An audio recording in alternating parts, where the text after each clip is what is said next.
Happy 50th birthday. I'm really happy for you. Great. That is a huge milestone. You're halfway there.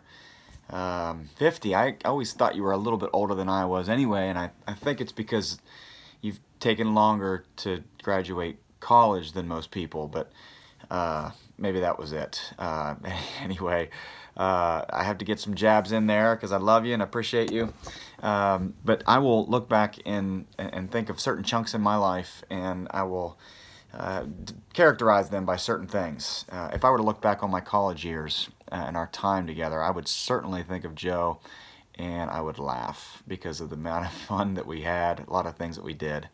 One of them in particular, I'll mention a few of these things. The first is when we went to Cincinnati and broke into the stadium, and I still have the rock that we actually from the stadium. And but what I do remember is, of course, we had a lot of fun. We traveled with I think it was Alice and Danielle, Steve and myself and you and maybe somebody else. But at any rate, it was that Friday night, I think it was, where we were in this house. I don't even know whose house this was, but we got to stay there and we prayed, and that was pretty characteristic of our college time together, which was that we had a really good time, but we also prayed and we also strengthened each other and try to challenge each other.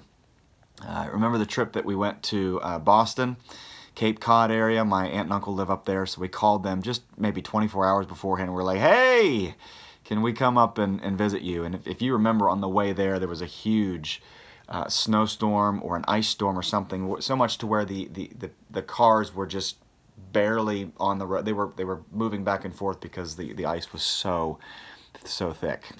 That might have been in New Orleans. I can't really remember which one, which leads me to my next story, which is New Orleans playing in those tournaments. A lot of fun, and how the Lord protected us from all the things that we could have seen. The Lord protected us from seeing those things in a place like New Orleans. So that was really good. I will say that as we developed our relationship over the years, certainly in college, I knew that Joe, that you loved the Lord, and I knew that you wanted him to be heavily involved in the process of him making himself known to you.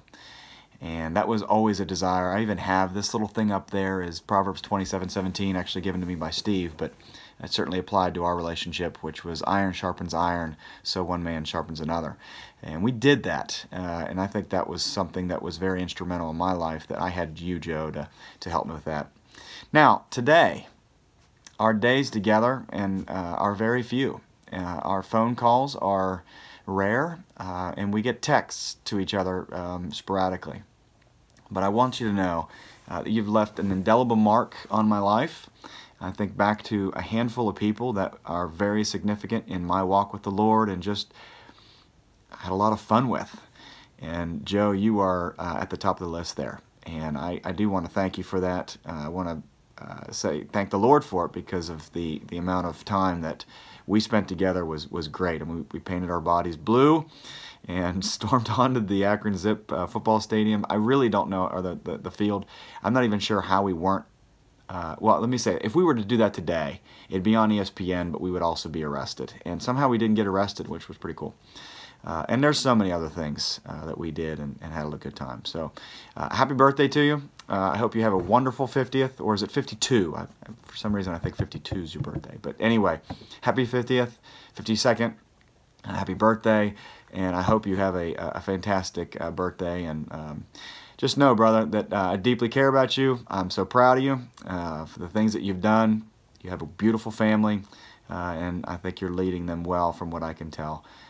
So I care about you, appreciate you, I love you very much, and happy birthday, brother. Take care.